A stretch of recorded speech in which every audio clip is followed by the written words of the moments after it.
વડોદરાના હરણી વિસ્તારમાં આવેલી છે અંબે સ્કૂલ અને આ જ અંબે સ્કૂલના પીટી ટીચરના પરાક્રમના કારણે શિક્ષણ જગતમાં શોભજનક સ્થિતિ ઊભી થઈ છે।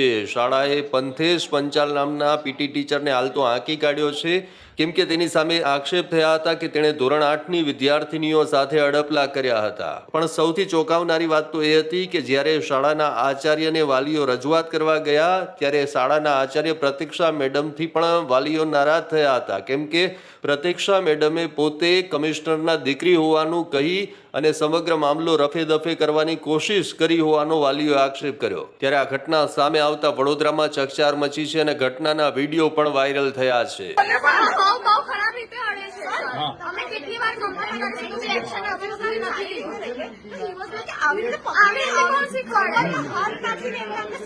અને શું તમને શું કહેતા હતા કે હવે તમને જોઈ લેશે એવું કહેતા?